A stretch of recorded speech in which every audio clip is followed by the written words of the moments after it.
Hello, I'm Martin Fencka and welcome to the first episode of my new Civilization 5 Vox Populi Let's Play.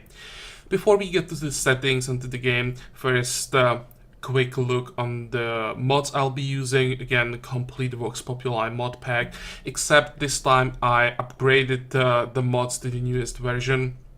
So we will have the new social policy tree, filthy. There are some changes that I noticed to AI behavior.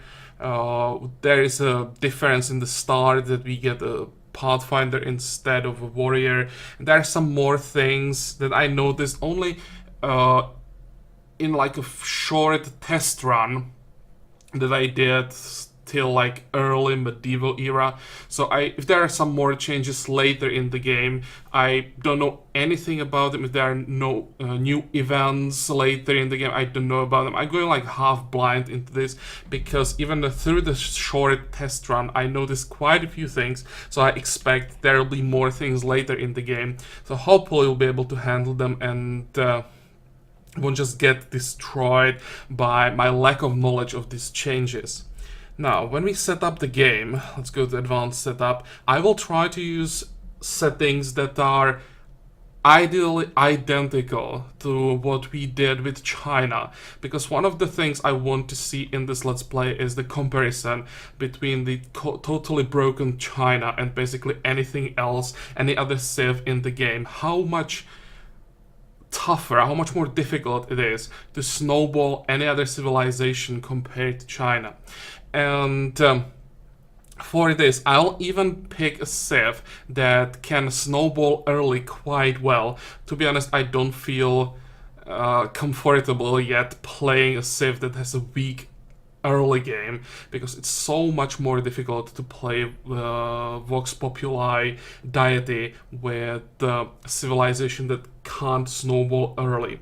So I'll go with the Aztecs, who have a fairly strong early game. I just hope the early game is strong enough for us to start the snowballing before the AIs get completely out of control. We basically have to get strong enough till, let's say, early Renaissance, so that we can keep the world somehow under control, that we don't have like two runaway civs that we just won't be able to stop. Because to be honest, for the late game, we really don't have much, or our advantages will be focused on the early game. Now we'll add one more civ, so that everything is identical to the previous Let's Play. 13 city-states, they're the same thing. I was thinking about different map type. I was thinking about continents, but, well, we basically unintentionally played continents in the previous Let's Play. We used Pangea, but it was generated in a way that was divided like in two parts, creating something like a pseudo-continents. And yeah, I'm hoping this time we get a better RNG and get a proper Pangea. I know there are map packs, modded map packs for Civ 5, but when I try these modded maps, I have problems with the game stability, so I decided to stick to basic maps and not risk some technical problems during the recording. Large map Deity Marathon. There are some people saying that Marathon is a little bit too slow in the late game for the Let's Play, but well, that's the only pace that I use. I don't play on any other setting when it comes to game pace. So yeah, again, if you expect a Let's Play that ends in 20 episodes, it's not this one.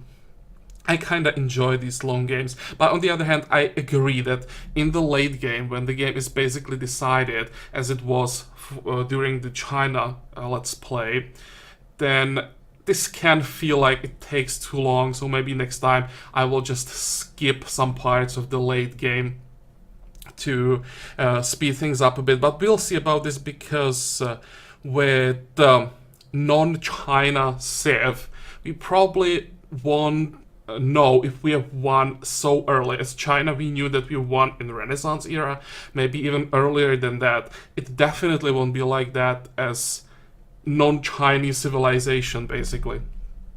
So hopefully the game will stay interesting for a lot longer. Now, here we can go with random when it comes to world age, and the rest we'll leave as it is. Maybe at some point I was thinking to go with a let's play where we go with random on most of these things, but not for this. Or victory types and advanced options, event system, yes. Research agreements, we may need research agreements this time, so definitely yes. No ancient ruins as always. I was even told that maybe it wouldn't be a bad idea to disable bad events, because they can get annoying, especially in the late game where all that happens is that we are losing tile improvements over and over again. But there are some other bad events that can happen, especially if you have problems with happiness. So I'll leave them on for now. Maybe if we do some more let's plays after this one, I'll turn them off. But we'll see. I don't mind them actually. They add up some, I would say, realism. Floods, volcano eruptions, hurricanes, those things happen. So yeah, why not? No tech brokering. I was thinking about no tech trading, but we had tech trading in the China Let's Play, where it was quite a big advantage because we were far ahead tech-wise. This time that most likely won't be the case. So maybe we will need to buy techs even. Who knows? So I will leave this on. Raging Barbarians as usual, and transparent diplomacy. Okay, I think these are the complete settings, so we can start. And this will take a while to load the game. As usual, because of the recording, this just takes longer than usual, so we can talk about special ability and special unit and building that we have. Our special ability is focused on war. Whenever we kill a unit, we get gold and faith. The amount increases with the strength of the killed unit. So that's one thing. And whenever we get favorable peace treaty, so anything better than a white peace, our golden age begins. So I want to focus on the second part as much as possible in like the mid to late game and see if we can stay in golden age basically non-stop. We can somehow chain wars to have endless golden age or close to endless golden age. I'll try to get some wondrous social policies if we can. And what else? Maybe we can get something from religion that increases the length of golden ages. So we'll see how we can abuse the second part of our special ability. Then our special unit replacement for a warrior. In the description it says fairly weak early game military unit. Well, maybe compared to some later units it's weak, but for the early game Jaguar is actually quite broken. They are really strong, so I want to take advantage of them as much as possible, go into some very early wars, and hopefully it will work. Basically this will be our tool that I want to use to start the early snowball. And then we have floating gardens, another early game building. This replaces watermill, so I think this is early classical era when we can get them, giving us extra food and production plus extra food from lakes and river tiles. This can be very strong if we get the right start near river or ideally near large lakes. That would be the best, but it's quite rare, so I would be happy if we can get as many cities as possible on the rivers so that we get that +1 food from all tiles around the river. Thanks to that, we should get some extra growth in our cities, which then turns into extra production thanks to floating gardens. That's the good thing about this building that I really like. It helps you with growth, and at the same time it takes advantage of that growth by giving you extra production in large cities. So that's the second step in that snowballing process. Hopefully it works as I'm planning. It's not guaranteed, but well, we'll see. Now, let's begin, and where do we start? I like the start, I have to say. Let's turn on yields for a moment. We are starting next to citrus. Citrus, those are really good starting tiles for the extra food immediately, and also they have very good monopoly for the early game. In the early game, flat food is the best thing you can get as a monopoly if you can get it very early. Later, something like monopoly from sugar is better, where you get just 20% everywhere to food. But yeah, I'm quite happy with this. We could have ended up with something that gives like happiness. I wouldn't mind the golden age length as a monopoly this time. Usually it's quite weak. Maybe I'll try to take control over some resource that does that, but for now, yeah, I'm more than happy with citrus. Okay, where do we start? Let's get some vision here. I think I like this tile. It's on the hill next to a river, and it has a jungle there, so by starting a city here we get some extra production, speed up the first building, and we don't have to move too far. Plus, we get a spices, which is another really nice thing. The extra gold is quite important early. Since we are not starting with a warrior this time, we need to buy our first jaguar as soon as possible. So I'm even thinking about working the spices immediately, sacrifice some growth early in exchange for the little bit of extra gold, shave off a few turns from that first jaguar. Or maybe we just start here and then work the spices. Oh. But I definitely want to work the gold as soon as possible. Okay, let's get rid of the yields. And the turn. And we have India in the game. They start with the Pantheon, so what did they take? Fate, Golden Age points every time a citizen is born, yeah. I don't know why civs take this usually as the first Pantheon. It seems quite weak to me. But well, at least they are not going after something we want. There is our city.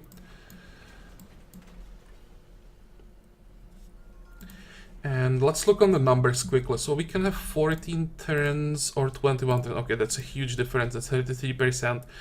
So we want to start here. Go for...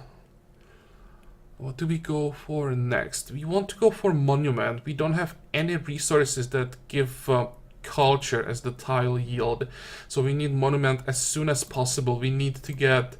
come on, we need to get to the authority started as soon as we can. By the way, about starting social policy tree, with the settings that we are using, authority is pretty much a must-have. Progress maybe can be used, but it's very risky, and tradition is just horrible. It may seem good when you read it, but it just not enough. When you have a map that's this large and take a social policy tree that's focused on small empires that just want to grow tall, it doesn't work. Maybe in the future let's play I will go with smaller map and go for a tradition starter, but with these settings we must go for authority. And another reason, or one of the main reasons for this, is the production that we can get immediately everywhere. I want to go large, so the flat production that we get in all our small cities is just massive. So, why I was talking about the culture, why we want to get the culture running as soon as possible. We need that extra strength against barbarians and the culture from units so that we can get as many social policies as possible early to get the extra production. Okay. So that's monument. Then we go into shrine, and then we want to go into council. That's the usual start. That's why I'm going wheel first. I want to have the council available when I'm done with the shrine. This is locked. And now... well, let's just explore as much as possible. When we don't have a warrior as a starter, in our case, Jaguar anymore, when we have to start with the Pathfinder, the goal will be exploring as much as possible, because when we get the Authority starter, we'll see Barbarian camps on the revealed territory. Whenever they start or spawn, we will see them on the revealed map. So I want to have a large area revealed, so that we get access to as many Barbarian camps as possible, and get that flat gold and fate from them. I still want to find our neighbors and try to steal worker or two from them, but it's much more difficult to do that with just the Pathfinder. They die way too fast. So we'll probably just wait until we get Jaguars and then use them for this stealing. Okay, I already like this. We can get monopoly on citrus with 2 cities. The second city will most likely be here. 1, 2, 3, maybe. Now it will be here. We want the city to be on the river. And this city will cover both the citrus, and 5 citrus should be enough for the monopoly. So this is a very high priority city. Or 1, 2, 3. Maybe here. We'll explore a little bit more around. Then we can decide later. It will take a while before we can start the second city. Okay, next. Yeah. Hello, barbarians. Maybe I'll have to send the Pathfinder home. We can't afford to be slowed down too much by the barbarians, because every time they attack the city, they steal some yields.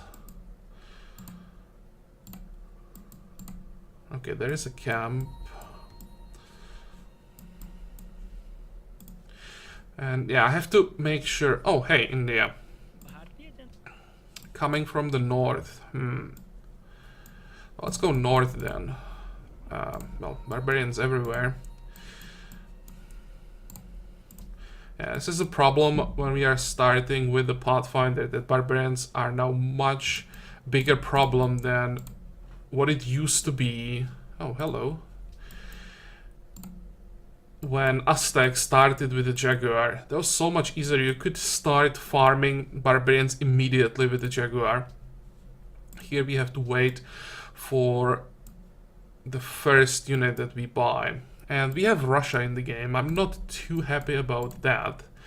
Russia is pretty easy to snowball. Hopefully Catherine is close to us so that we can somehow control her. I don't see any close neighbor. Okay, so far Catherine probably most dangerous, and Assyria can be also dangerous, but we should be able to keep them under control. We just lost 7 production. Yeah, that delayed the monolith by what? 2 turns?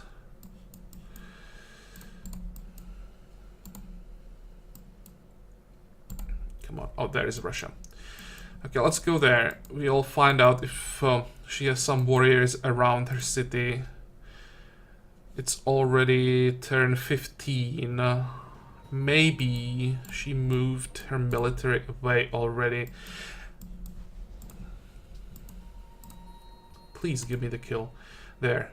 So a little bit of gold. This actually helps, because this speeds up the first Jaguar by 3 turns, and this also helps. This is a decent combination of starting resources. I'd probably prefer having dice that give some flat culture immediately. But, well, I'll take this. Definitely can't complain. Next. Good thing is that the Russian worker isn't in the city, so he is improving something somewhere. And also we don't see any Russian units, so he might be able to steal the worker immediately. Yep.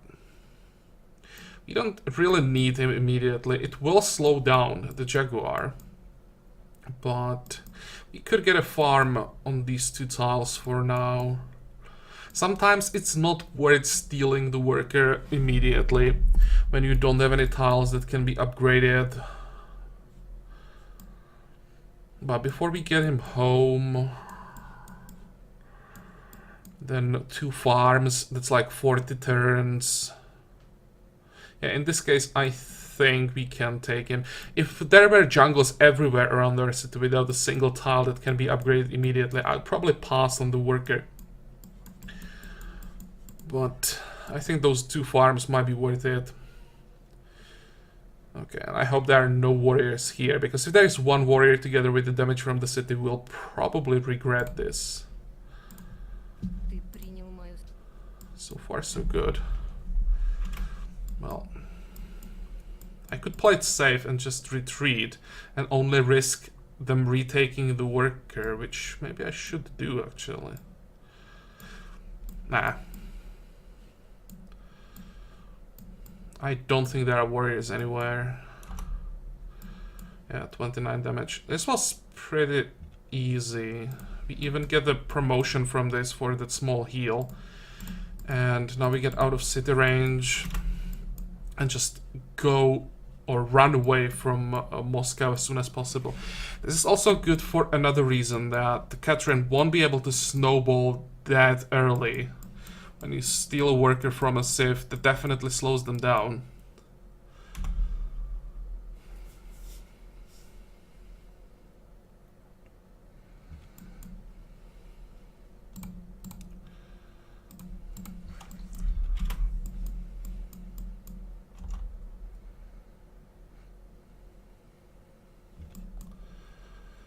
Okay, let's just go this way. In 2 turns, we should get the monument.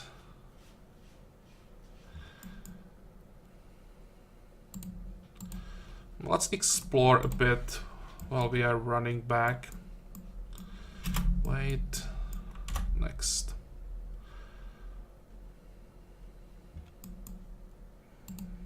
Really not the big fan of this change, starting with the Pathfinder instead of a warrior. It slows everything down a lot.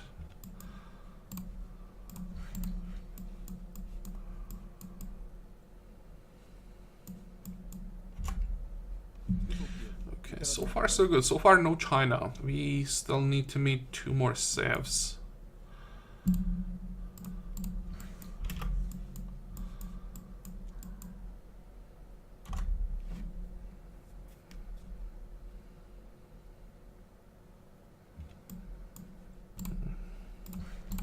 Want to stay away from that barbarian camp,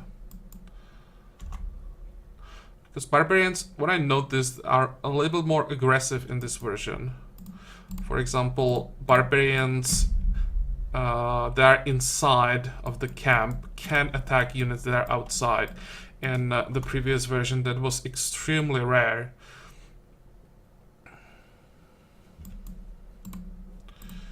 Okay, keep going. We are almost home.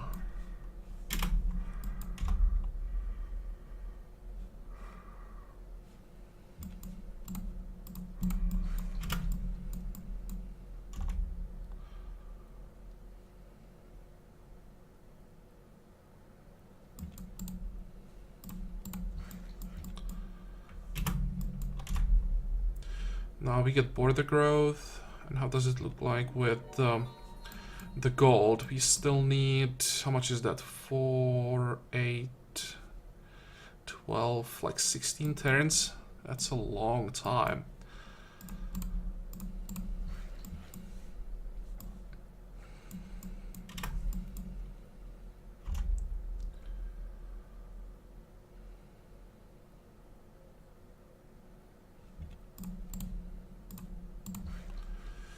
Okay, let's go for the farm. And you could use some healing. Maybe you can try to catch some barbarians. There might be some broods that are close to death that we could take out with the Pathfinder. That's something that Pathfinders excel at, because at some point there should be quite a few broods that are like on 10 hit points running around.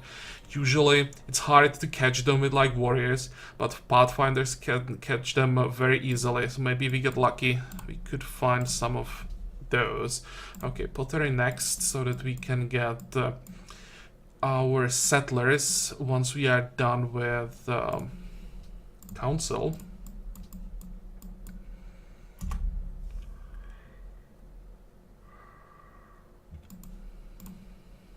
And yeah, let's have a look around. Okay, well, we can't take out the brood that's inside the camp, that's for sure.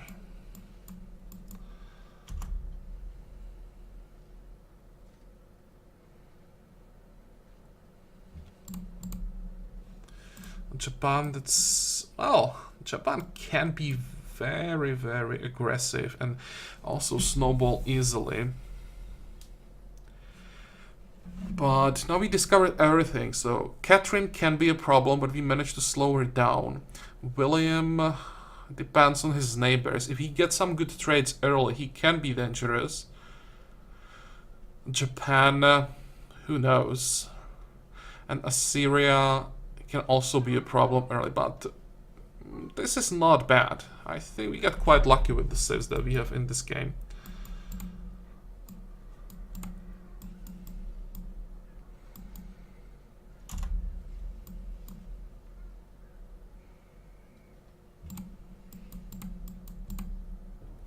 Okay, more barbarians. Might have to go back.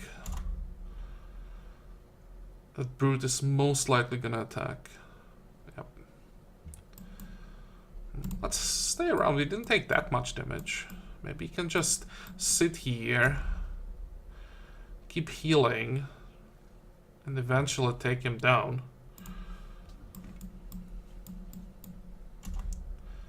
Peace, yep. Definitely can't get a favorable peace treaty from this, so... they're trying. Problem is I can't finish him off now. Well, I don't even have the damage. But even if he had the damage, if he finished him off, then this brood would just kill the Pathfinder in return.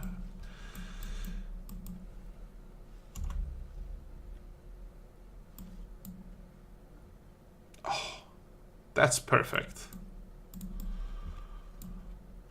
That shaved off another 3 turns from the first Jaguar. Now we just have to make sure that we don't lose the Pathfinder. And size 3, so far so good. One more turn. Ah, we are missing 1 gold. Damn it. Every turn counts. Okay, there is the Jaguar. You need healing.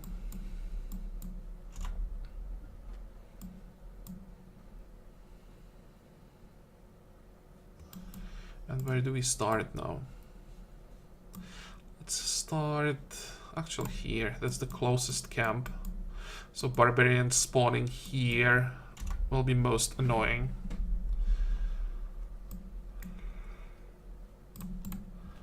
Oh, hello. Let's kill this random barbarian first. We get the first promotion from him.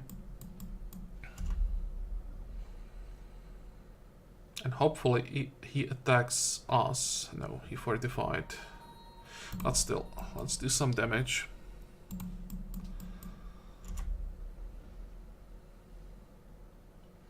Go away, India. Nothing for you here. Well, I attack, he moves closer, and then I finish off the barbarian. That should work. We can't afford to lose kills. And as for a Pathfinder, how far can we move him? Not far enough, can't block this tile. But Worst case scenario, we can use him to finish off the brood. Well, India is not... But that's cheating.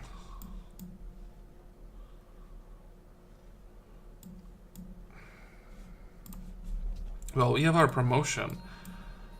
I had no idea that barbarians can embark this early. Okay, whatever. Let's just block this camp. Make sure that we get the kill here. How bad idea is this? Really bad idea.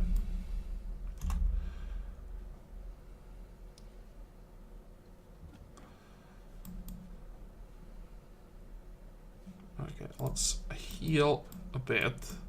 I'm hoping that the brood lands here and we'll be able to finish him off. Because we heal when we kill a unit. That's another huge advantage of a Jaguar. We don't heal completely, but with the Authority Opener, we heal like 40 hit points from every kill. So that is pretty significant. Here we should heal 25. Yeah. Okay, next.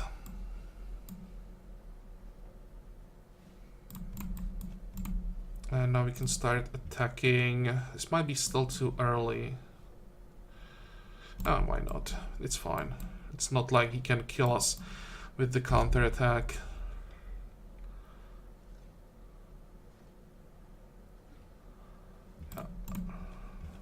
Now we just start healing.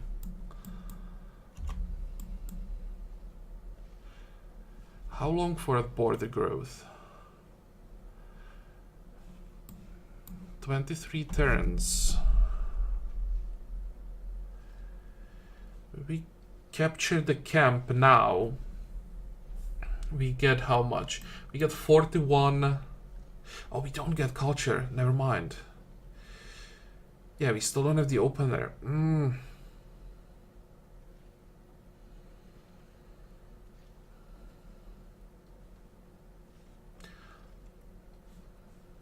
So I probably can just kill him now. I was thinking that we could get the bonus from border expansion. I just didn't realize we won't get social policies as early as we got them with China. So we'll just try to get the social policy, this one, tribute, before we get the third border pop. Okay, can we get a kill here? Yeah. And you can move north. Start healing again. And I think this will be all for this episode. As usual, the first episode is more like an introduction and a quick look around our starting location. I think it looks good. We didn't get any bananas around our capital, but they're not that important. I didn't even notice we got the sugar here as a third luxury. 1, 2, 3. Probably a city. I'd like to have a city on the hill, but that would most likely be too close to the capital. 3, 1, 2. Yeah. I think city here will be better.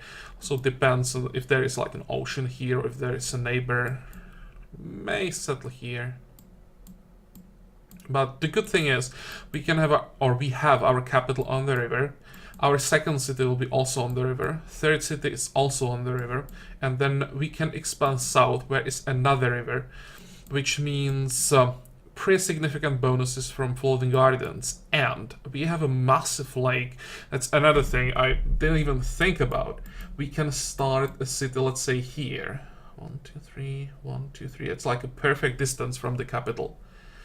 Get another citrus plus 1, 2, 3. This city will cover all the lake tiles. And these lake tiles with floating gardens will be 5 food, 1 production. So absolutely insane. This might be our best city. It will get double citrus. 1, 2, 3. Well, won't reach these bananas, but There might be some more things here. Yeah, this might be even our first city. Instead of this one. Because we still get the monopoly on citrus from this city. It'll be just a bit more difficult to get it. We'll have to buy some tiles this way. But this city will be insane early. Yeah, I'll think about this a little bit more off camera. But I think I've decided on this. You just need to scout around a little bit more. Okay, so this will be all for this episode. I hope that you liked it. I hope that you're gonna join me for the next one. And until then, have a good time. Bye bye.